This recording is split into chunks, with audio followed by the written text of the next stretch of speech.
I'm delighted to say that we are joined now by the Sri Lankan Prime Minister, Ranil Wickramasinghe. Mr. Wickramasinghe, thanks so much for joining us. I guess congratulations on being appointed Prime Minister. I'm sure you would have liked it to be in very different circumstances. Circumstances which we were just discussing are pretty dire for your country. Who is to blame for the current situation?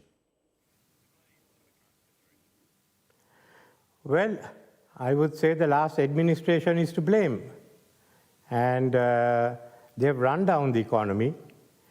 We've come to a point where we are bankrupt, which had never happened to Sri Lanka before. We have no dollars, we have no rupees. And if the current administration is to blame, then have we seen enough punishment for them yet? Of course, the president is still in power. His brother, the Prime Minister, may have stepped down, but their family has essentially run the country for 2 decades. Should the president resign? Well, that's a controversy because the people at Galface, all the youths, of the view that president should resign. That's a view also held outside and by some of the political parties. On the other hand, the Bar Association of the view that the executive presidency should be abolished. They do not mention anything about the president resigning. So there are 2 different views. I have suggested that once we pass the 21st Amendment, which should restore the original 19th Amendment, strengthening Parliament, strengthening the powers of the Prime Minister, then all party leaders and the President should have a discussion and come to some arrangement on the future course. In the meantime, clearly there are massive protests across the country, often against the president himself, and seeing very firm responses, a lot of arrests, tear gas at times, and some firm handling by police. What is your view towards those protesters? Can you understand their anguish at the moment, or is it always wrong to take to the streets in the way that some are? No, I can understand the anguish of the protesters, the young and the old, the young who see their future being taken away, and the old who see suffering, the middle class who just see their lifestyle collapsing, farmers without fertilizer. There are many demonstrations outside police stations, outside petrol stations and other places. Those are small ones. And it shows the anger, the despair and the hopelessness that the people feel. The demonstration that you have shown now is by a militant youth group who generally carries out at least 5 to 6 demonstrations a year.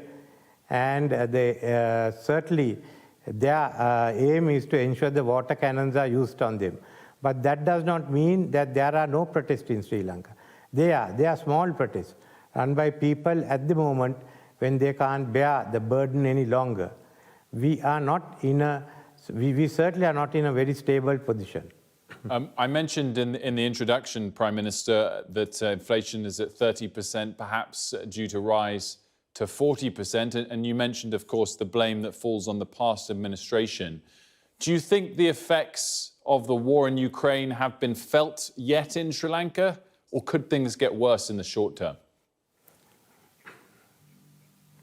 Well, we are feeling the rise in the price of fuel. We are feeling that, and we know it will go higher. Our main concern also is that we have not had fertilizer for cultivation. And this coming season, the rice cultivation season, will not have the full production. Therefore, from about August onwards, there's a possibility of a food crisis in Sri Lanka. That's about the time that the global food crisis will also take place. And we have to see how we survive till about March next year.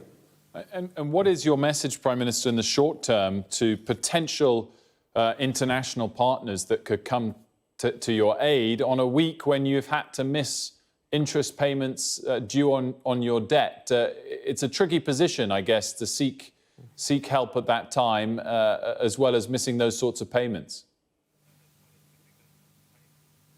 Well, we were in default anyway, and we didn't have the money to pay.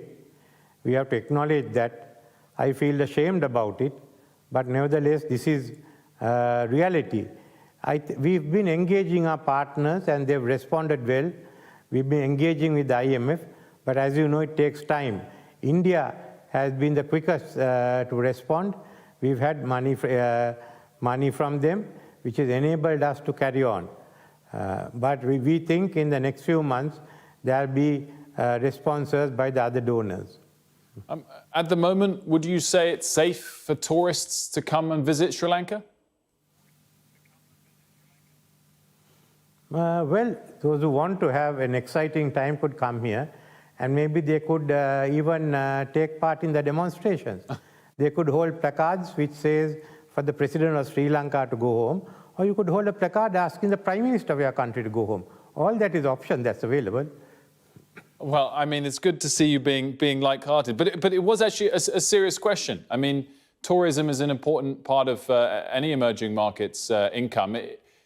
You're not encouraging people to visit, or are you? I mean, it's a genuine question. It's not that we are not discouraging people from visiting, but we understand with the shortage of foreign exchange and some of the demonstration that is going on, and the shortage of essentials, that they may not visit Sri Lanka at this time.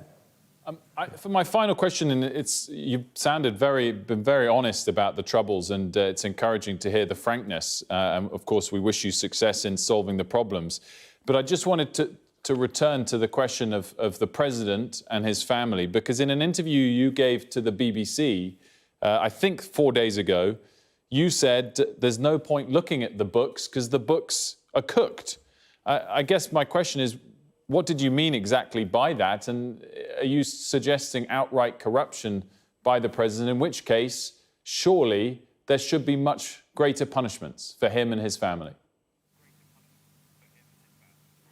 No, many corporations, statutory corporations, have not presented the correct accounts. Similarly, there are questions about the figures shown by the Treasury. We already find that what was supposed to be 2.6 trillion revenue has come down to 1.6 trillion. Similarly, we have to look at the books of the other entities within the Treasury, whether different individuals did it or one person coordinated it, we do not know. But it has been happening for over 10 years, for 2 years. I don't think it is basically been an effort to show that the Sri Lankan economy is normal when it was not. Then many bills were unpaid, and the government was not informed of the inability to pay bills. So these are really issues of books being kept, the accounts. That's why I use the term, the books have been cooked. Certainly it has been cooked, and it was to show that the economy was normal when in fact it was not. Prime Minister, thank you so much for joining us this evening on Sky News, and best of luck.